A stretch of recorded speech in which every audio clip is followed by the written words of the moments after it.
ಓಂ ಶಾಂತಿ. Date ಆಗಿದೆ 29/10/1970. Awake BapDada Madhuban. Awake Murali ಮಹಾವಾಕ್ಯ ಆಗಿದೆ. ದೀಪ್ ಮಾಲಾ ಕಾ ಸಚ್ಚಾ ರಹಸ್ಯ.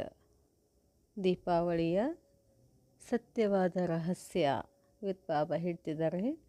ಆಜ್ ಬಾಪ್ದಾದ ದೀಪ್ ಮಾಲಾ ದೇಖ್ ರಹೆ ಹೇ. ಇಂದು ಬಾಪ್ದಾದ ದೀಪಮಾಲೆಯನ್ನು ನೋಡ್ತಿದ್ದಾರೆ.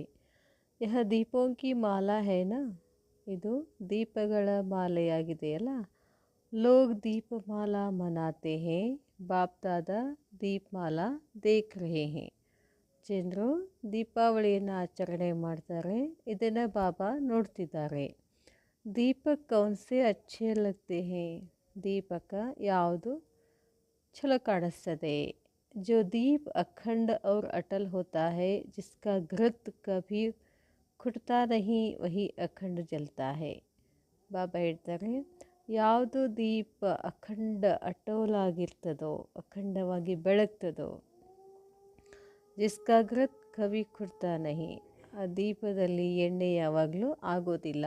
ವಹಿ ಅಖಂಡ ಜಲ್ತಾ ಹೇ, ಯಾವ ದೀಪದಲ್ಲಿ ಬಹಳಷ್ಟು ಎಣ್ಣೆ ಇರ್ತದೋ, ಎಣ್ಣೆ ಆಗೋದಿಲ್ವೋ, ಆ ದೀಪ ಯಾವಾಗಲೂ ಬೆಳಗ್ತಾ ಇರ್ತದೆ. ಅಪನೇಕೋ ಐಸಾ ದೀಪಕ್ ಸಮಜ್ತೆ ಹೋ, ತಮ್ಮನ್ನು ತಾವು ಇಂಥ ದೀಪಕ ಅಂತ ತಿಳ್ಕೊಂಡಿದ್ದೀರೇನು. ಐಸೆ ದೀಪಕೋಂ ಕಿ ಯಾದಗಾರ್ ಮಾಲಾ ಹೇ, ಅಪನೇಕೋ ಮಾಲಾ ಕೆ ಬೀಚ್ ಮೇ ಚಮಕ್ತಾ ಹುವಾ ದೀಪಕ್ ಸಮಜ್ತೆ ಹೋ. ಇಂಥ ದೀಪಕ ನೆನಪಿನ ಅರ್ಥವಾಗಿ ಮಾಲೆನಲ್ಲಿರ್ತದೆ. ಅಂಥ ದೀಪಕ ತಾವು ನಡುವೆ ಹೊಡಿತಾ ಇದ್ದೀರೇನು ಅಂತ ತಿಳ್ಕೊಂಡಿದ್ದೀರೇನು. ಐಸೆ ಸಮಜ್ತೆ ಹೋ ಕಿ ಹಮಾರ ಯಾದಗಾರ್ ಆಜ್ ಮನಾ ರಹೆ ಹೇ, ಹೀಗೆ ತಿಳ್ಕೊಂಡಿದ್ದೀರೇನು, ನಮ್ಮ ನೆನಪಿನ ಅರ್ಥವಾಗಿ ದೀಪಾವಳಿಯನ್ನು ಆಚರಣೆ ಮಾಡ್ತಿದ್ದಾರೆ. ದೀಪ್ ಮಾಲಾ ಕೆ ದಿನ್ ದೋ ಬಾತೆ ವಿಶೇಷ ಧ್ಯಾನ್ ಪರ್ ರಖನಿ ಹೋತಿ ಹೇ. ದೀಪಮಾಲೆಯ ದಿನ ವಿಶೇಷವಾಗಿ ಎರಡು ಮಾತುಗಳನ್ನು ನೆನಪಿನಲ್ಲಿ ಇಟ್ಕೋಬೇಕಾಗ್ತದೆ. ದೀಪ್ ಮಾಲಾ ಪರ್ ಕಿನ್ ಬಾತೋಂ ಕಾ ಧ್ಯಾನ್ ರಖತೆ ಹೇ, ದೀಪಾವಳಿ ಯಾವ ಮಾತಿನ ಮೇಲೆ ಹೆಚ್ಚು ಗಮನ ಕೊಡಲಾಗ್ತದೆ. ನಯಾ ಝೋಪಡಾ ಬನಾತೆ ಹೇ, ಸಫಾಯಿ ರಖತೆ ಹೇ, ನಯಾ ಝೋಪಡಾ ಬನಾತೆ ಹೇ. ದೀಪಾವಳಿ ಹಬ್ಬದಲ್ಲಿ ಏನು ಮಾಡ್ತಾರೆ, ಎಲ್ಲ ಸ್ವಚ್ಛ ಮಾಡ್ತಾರೆ, ಕ್ಲೀನ್ ಮಾಡ್ತಾರೆ. ಪರಂತು ಲಕ್ಷ್ಯ ಕ್ಯಾ ರಖತೆ ಹೇ, ಅದ್ರ ಗುರಿ ಏನಾಗಿರ್ತದೆ. ಕಮಾಯಿ ಕಾ ಉಸ್ ಲಕ್ಷ್ಯ ಕೋ ಲೇಕರ್ ಸಫಾಯಿ ಭಿ ಕರ್ತೆ ಥೇ. ಬಾಬಾ ಹೇಳ್ತಾರೆ, ಪರಂತು ಲಕ್ಷ್ಯ ಕ್ಯಾ ರಖತೆ ಹೇ, ಲಕ್ಷ್ಯ ಏನಿರ್ತದೆ. ಕಮಾಯಿಕ ಗಳಿಕೆ ಮಾಡುವ ಒಂದು ಲಕ್ಷ್ಯ ಇರ್ತದೆ. ಉಸ್ ಲಕ್ಷ್ಯ ಕೋ ಲೇಕರ್ ಸಫಾಯಿ ಭಿ ಕರ್ತೆ ಹೇ, ಆ ಲಕ್ಷ್ಯವನ್ನು ಇಟ್ಕೊಂಡು ಎಲ್ಲವನ್ನು ಸ್ವಚ್ಛ ಮಾಡ್ತಾರೆ. ತೋ ಸಫಾಯಿ ಭಿ ಸಭಿ ಪ್ರಕಾರ ಸೆ ಕರ್ನಾ ಹೇ, ಸ್ವಚ್ಛತೆಯನ್ನು ಕೂಡ ಎಲ್ಲ ಪ್ರಕಾರದ ಮಾಡಬೇಕು ಅಂತಾರೆ ಬಾಬಾ. ಅವ್ರ ಕಮಾಯಿ ಕಾ ಲಕ್ಷ್ಯ ಭಿ ಬುದ್ಧಿ ಮೇ ರಖನಾ ಹೇ, ಗಳಿಕೆ ಒಂದು ಲಕ್ಷ್ಯವನ್ನು ಬುದ್ಧಿನಲ್ಲಿ ಇಟ್ಕೋಬೇಕಾಗ್ತದೆ. ಯಹ ಸಫಾಯಿ और ಕಮಾಯಿ ಕಾ ದೋನೋ ಕಾರ್ಯ ಆಪ್ ಸಭಿನೆ ಕಿಯಾ ಹೇ, ಈ ಸ್ವಚ್ಛತೆ ಮತ್ತು ಗಳಿಕೆ ಎರಡೂ ಕಾರ್ಯಗಳನ್ನು ತಾವು ಮಾಡಿದ್ದೀರೇನು. ಅಪನೆ ಆಪ್ ಸೆ ಸಂತುಷ್ಟ ಹೋ, ತಮಗೆ ತಾವು ಸಂತುಷ್ಟ ಆಗಿದ್ದೀರೇನು. ಏನು ಸಫಾಯಿ ಮತ್ತು ಗಳಿಕೆ ಮಾಡೋದಂದ್ರೆ ಏನು. ಆತ್ಮನಲ್ಲಿರ್ತಕ್ಕಂಥ ಏನು ಕಚ್ಚಡ ಬುದ್ಧಿ ಏನಿದೆಯೋ, ವಿಕರ್ಮ ಇದೆಯೋ, ಬಾಬಾ ಹೇಳ್ತಾರಲ್ಲ, ಅದನ್ನೆಲ್ಲ ಏನು ಮಾಡಬೇಕು, ಕಮ್ಜೋರಿಗಳಿದ್ದಾವೆ, ಅದನ್ನೆಲ್ಲ ಸ್ವಚ್ಛ ಮಾಡಬೇಕು. ಸ್ವಚ್ಛ ಮಾಡಿ ಏನು ಮಾಡ್ಬೇಕಂತಾರೆ ಬಾಬಾ, ಗಳಿಕೆ ಮಾಡಬೇಕು. ಇದು ಲಕ್ಷ್ಯ ಇರಬೇಕು. ಅಪನೆ ಆಪ್ಕೋ ಸಂತುಷ್ಟ, ತಮ್ಮಷ್ಟಕ್ಕೆ ತಾವು ಸಂತುಷ್ಟ ಇದ್ದೀರೇನು. ಜಬ್ ಕಮಾಯಿ ಹೇ ತೋ ಸಫಾಯಿ ತೋ ಜರೂರ್ ಹೋಗಿನ, ಬಾಬಾ ಹೇಳ್ತಾರೆ. ಕಮಾಯಿ ಹೇತು ಗಳಿಕೆ ಇದೆ ಅಂತಂದರೆ ಸ್ವಚ್ಛನೂ ಇರಬೇಕಾಗ್ತದೆ. ಇನ್ ದೋನೋ ಬಾತೋ ಮೇ ಸಂತುಷ್ಟನ ಹೋನ ಅವಶ್ಯಕ ಹೇ, ಈ ಎರಡೂ ಮಾತುಗಳಲ್ಲಿ ಸಂತುಷ್ಟ ಆಗುವ ಅವಶ್ಯಕತೆ ಇದೆ. ಲೇಕಿನ್ ಯಹ ಸಂತುಷ್ಟತಾ ಆಯೇಗಿ ಉನ್ಕೋ ಜೋ ಸದೈವ ದಿವ್ಯ ಗುಣೋಂ ಕಾ ಆಹ್ವಾನ ಕರ್ತೆ रहेंगे. ಬಾಬಾ ಹೇಳ್ತಾರೆ, ಸಂತುಷ್ಟತೆ ಬಂತು ಅಂತಂದರೆ ಯಾವಾಗಲೂ ದಿವ್ಯ ಗುಣಗಳ ಆಹ್ವಾನ ಮಾಡ್ತಿರ್ತೀರಾ. जितना जो आह्वान करेंगे उतना इन दोनों में सदा संतुष्ट रहेंगे. ಎಷ್ಟೆಷ್ಟು ಆಹ್ವಾನ ಮಾಡ್ತೀರಿ ನೀವು, ಈ ಎರಡುಗಳಲ್ಲಿ ಸದಾ ಸಂತುಷ್ಟ. ಎರಡು ಯಾವುದು, ಸಫಾಯಿ ಮತ್ತು ಕಮಾಯಿ. जितना जितना दिव्य गुणों का आह्वान करते जाएंगे उतना अवगुण आहुति रूप में खत्म होते जाएंगे. ಎಷ್ಟೆಷ್ಟು ಶಕ್ತಿಗಳನ್ನು, ದಿವ್ಯ ಶಕ್ತಿಗಳನ್ನು ಆಹ್ವಾನ ಮಾಡ್ತಾ ಹೋಗ್ತಿರೋ ಅಷ್ಟು ಅವಗುಣಗಳು ಏನಾಗ್ತವೆ, ಆಹುತಿ ರೂಪದಲ್ಲಿ ಖತಮ್ ಆಗಿಬಿಡ್ತಾವೆ. ಅಂದರೆ ಅಲ್ಲೇನಾಯಿತು, ಆತ್ಮನ ಸಫಾಯಿ ಆಗ್ತದಲ್ಲ. ಫಿರ್ ಕ್ಯಾ ಹೋಗ, ಮುಂದೇನಾಗ್ತದೆ, ನಯೇ ಸಂಸ್ಕಾರೋಂಕೆ ನಯೇ ವಸ್ತ್ರ ಧಾರಣ ಕರಂಗೆ, ಹೊಸ ಸಂಸ್ಕಾರ, ಹೊಸ ವಸ್ತ್ರವನ್ನು ಧಾರಣೆ ಮಾಡ್ತೀರಾ. अभी आत्मा ने नए संस्कारों रूपी नए वस्त्र धारण किए हैं कि कभी कभी पुराने वस्त्रों से प्रीत होने के कारण वह भी धारण करते हैं. ಅದಕ್ಕೆ ಬಾಬಾ ಕೇಳ್ತಾರೆ, ಈಗ ನೀವು ಆತ್ಮಗಳು ಹೊಸ ಸಂಸ್ಕಾರ ರೂಪದ ಹೊಸ ವಸ್ತ್ರವನ್ನು ಧಾರಣೆ ಮಾಡ್ಕೊಂಡಿದ್ದೀರೇನು, ಮತ್ತು ಆವಾಗವಾಗ ಹಳೆಯ ವಸ್ತ್ರವನ್ನು ಪ್ರೀತಿಯಿಂದ, ಮತ್ತೆ ಹಳೆಯ ವಸ್ತ್ರದ ಮೇಲೆ ಪ್ರೀತಿ ಇರುವ ಕಾರಣ ಅದನ್ನು ಧಾರಣೆ ಮಾಡ್ಕೋತೀರೇನು. जब मर्जीवा बने नया जन नए संस्कारों को भी धारण किया, फिर पुराने संस्कारोपी वस्त्रों को कभी क्यों धारण कर लेते. ಯಾವಾಗ ನಾವು ಮರ್ಜೀವಾಗಿದ್ದೀವಿ, ಈ ಹಳೆ ಜಗತ್ತಿನಿಂದ ಬಿಟ್ಟಿದ್ದೀವಿ ಅಂತಂದರೆ ಹೊಸ ಜನ್ಮ ಸಿಕ್ಕಿದೆ. ಹೊಸ ಜನ್ಮ ಅಂದರೆ ಹೊಸ ಸಂಸ್ಕಾರಗಳನ್ನು ಧಾರಣೆ ಮಾಡ್ಕೋಬೇಕು. ಮತ್ತು ಹಳೆಯ ಸಂಸ್ಕಾರ ರೂಪಿ ವಸ್ತ್ರಗಳನ್ನು ಯಾಕೆ ಧಾರಣೆ ಮಾಡ್ಕೋತೀರಾ. ಕ್ಯಾ ಪುರಾನೆ ವಸ್ತ್ರ ಅತಿ ಪ್ರಿಯ ಲಗ್ತೆ ಹೇ. ಹಳೆಯ ವಸ್ತ್ರ ಭಾಳ ಪ್ರೀತಿ ಅನ್ನಿಸ್ತದೇನು. ಹಳೆಯ ವಸ್ತ್ರ ಅಂತಂದ್ರೇನು, ಹಳೆಯ ಸಂಸ್ಕಾರಗಳು ಅವು ಚಲೋ ಅನ್ನಿಸ್ತವೇನು. जो चीज़ बाप को प्रिय नहीं वह बच्चों को प्रिय क्यों. ಯಾವ ವಸ್ತು ತಂದೆಗೆ ಪ್ರೀತಿಯ ವಸ್ತುಗಳಲ್ಲ ಅಂತಂದಮೇಲೆ ಮಕ್ಕಳಿಗೆ ಅದ್ರ ಮೇಲೆ ಯಾಕೆ ಪ್ರೀತಿ ಇರಬೇಕು. आज तक जो कमजोरी कमियाँ निर्बलता कोमलता रही हुई है वह सभी पुराने खाते आज से समाप्त करना, यही दीपमाला मनाना है. ದೀಪಾವಳಿ ಅಂದರೆ ಏನು ಹೇಳ್ತಾರೆ ಬಾಬಾ,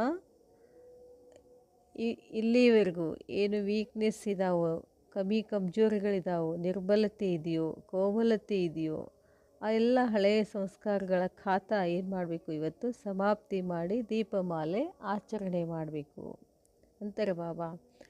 ಆ ಅಲ್ಪಕಾಲ ಕೆ ಲಿಯೇ ನಹಿ, ಅಲ್ಪಕಾಲದ ಸಲುವಾಗಿ ಅಲ್ಲ, ಲೇಕಿನ್ ಸದಾ ಕಾಲ ಕೆ ಲಿಯೇ ಅವ್ರ ಸರ್ವರೂಪೋ ಸೆ ಸಮಾಪ್ತ ಕರ್ನಾ, ಯಹ ಹೇ ದೀಪಾವಳಿ ಮನಾನ. ಅದಕ್ಕೆ ಬಾಬಾ ಹೇಳ್ತಾರೆ, ಆದರೆ ಎಲ್ಲ ಕಾಲಕ್ಕೂ ಸದಾ ಕಾಲ ಕೆ ಲಿಯೇ ಅವ್ರ ಸರ್ವರೂಪೋ ಸೆ ಸಮಾಪ್ತ ಕರ್ನಾ, ಮತ್ತು ಹೊಳೆ ಬರಬಾರ್ದು, ಆ ರೀತಿ ಸಮಾಪ್ತಿ ಮಾಡಬೇಕು. ಆವಾಗ ದೀಪಾವಳಿ ಆಚರಣೆ ಮಾಡ್ದಂಗೆ ಆಗತ್ತೆ ಅಂತ ಬಾಬಾ ಹೇಳ್ತಾರೆ. दीपावली को ताश पोशी का दिवस कहते हैं. आज आप सभी के कौन सी ताश पोशी मनाई. ताश पोशी के दिन क्या किया जाता है.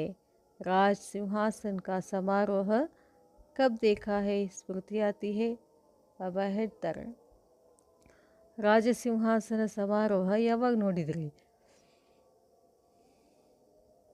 ನೆನಪಾಗ್ತಿದೆ ಏನು.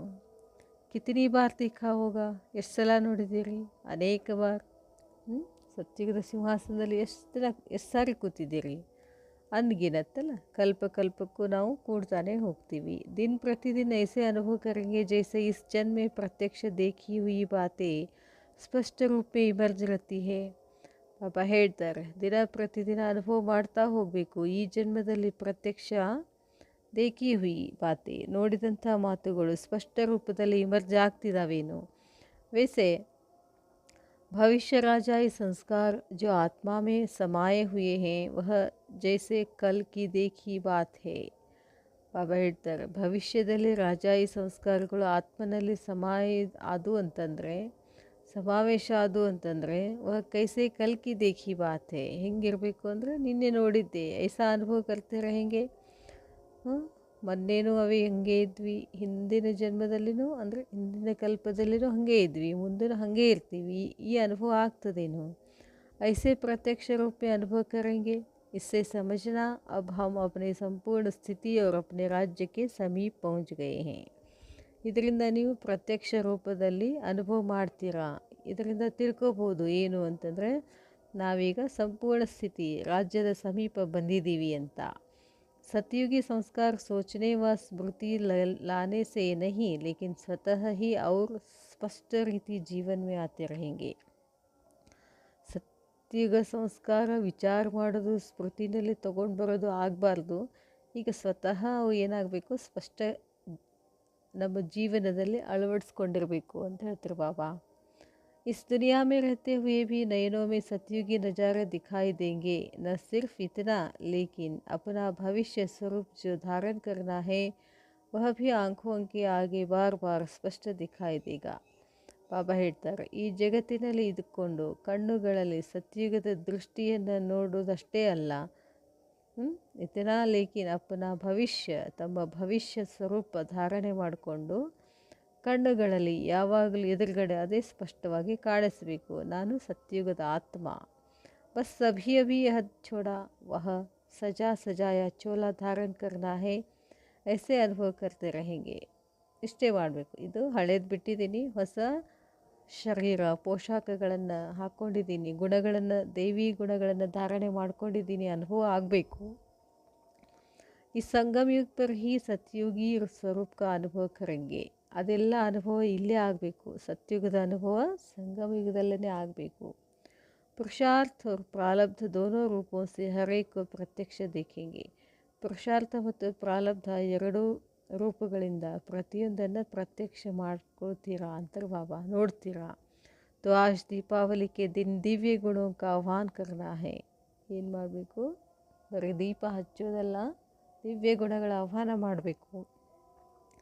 अभी फिर भी मुख से निकलता है कि हाँ कल पहले यह किया होगा, लेकिन पीछे यह शब्द बदल जाएंगे. ಈಗೀಗ ಏನು ಹೇಳ್ತೀರಿ, ಮುಖದಿಂದ ಬರ್ತದೆ ಏನು, ಇದು ಕಲ್ಪದ ಮೊದಲು ಮಾಡಿದ್ದೀವಿ ಹೇಳೋದೇನು ಅಂತ. ಆದರೆ ಹಿಂದಿಂದ ಹೋಗೋಣ, ಮತ್ತೆ ಶಬ್ದ ಚೇಂಜ್ ಆಗಿಬಿಡತ್ತೆ. ಇಸ್ ಕಲ್ಪ ಕಿ ಬಾತ್ ಹೋ ಜಾಯೇಗಿ.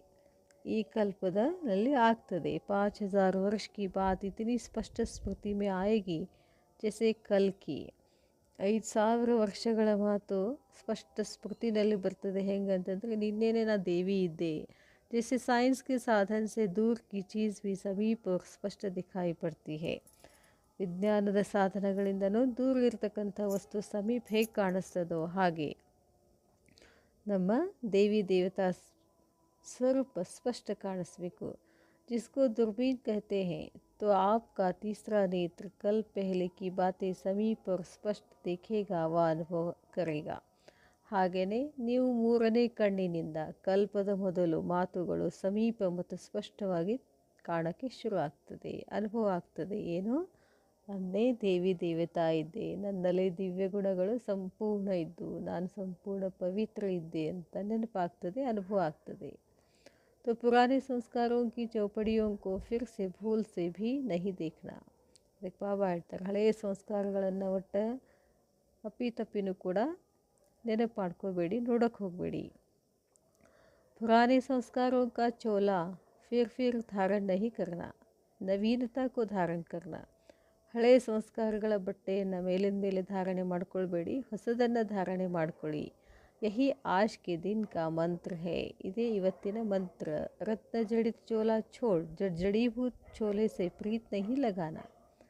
ಇಂತಹ ಸುಂದರವಾದ ರತ್ನ ಜಡಿತ ದೇಹ ಬಿಟ್ಟು ಕಲ್ಲಿರ್ತಕ್ಕಂಥದ್ದನ್ನೇ ಮೇಲೆ ಯಾಕೆ ಪ್ರೀತಿ ಇಡ್ತೀರಾ? ಲಗಾವ್ಯಾಕಿದೆ? सदैव बुद्धि में बाप दादा की स्मृति व निशाना और आने वाले राज्य के नज़ारे नयनों में और मुख में सदैव बाप दादा का नाम हो. ಯಾವಾಗಲೂ ಬುದ್ಧಿನಲ್ಲಿ ಬಾಪ್ ದಾದರವರ ಸ್ಮೃತಿ ಮತ್ತು ಸಂಕೇತ ಮತ್ತು ಆನೆವಾಲೆ ಬರುವಂಥ ರಾಜ್ಯದ ದೃಷ್ಟಿ, ಕಣ್ಣುಗಳಲ್ಲಿ, ಮುಖದಲ್ಲಿ ಯಾವಾಗಲೂ ಬಾಪ್ ದಾದರವರ ಹೆಸರು ಇರಬೇಕು. इसको कहते हैं बाप दादा के अति स्नेही और समीप रतन. ಇದಕ್ಕೆ ಹೇಳಲಾಗ್ತದೆ ಬಾಪ್ ದಾದಾಗೆ ಬಹಳಷ್ಟು ಸ್ನೇಹಿ ಮತ್ತು ಸಮೀಪದ ರತ್ನ ಅಂತ ಹೇಳಿಬಿಟ್ಟು. अभी ने श्रेष्ठ और समीप रतन बनने का दाव लगाया है या जो भी मिले वह अच्छा.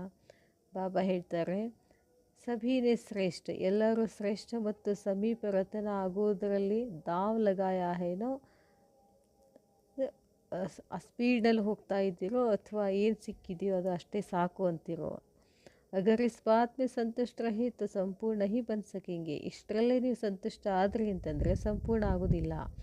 इसलिए सदैव यह दाव लगाओ कि हम विजयी और संपूर्ण बनकर ही दिखाएंगे. ಆದ್ದರಿಂದ ಯಾವಾಗಲೂ ಹೀಗೆ ಇರಬೇಕು. ದಾವ್ ಲಗಾವ್ ಅಂತಂದ್ರೇನು? ಜೋರ್ಸೆ ಮಾಡಬೇಕು. ನಾವು ವಿಜಯಿ ಸಂಪೂರ್ಣ ಆಗಿ ತೋರಿಸ್ತೀವಿ ಅಂತ. ಕಮ್ಜೋರಿ ಕೆ ಶಬ್ದ ಸಮಾಪ್ತ. करेंगे हो ही जाएगा, पुरुषार्थ कर रहे हैं, यह ಶಬ್ದ भी न निकले.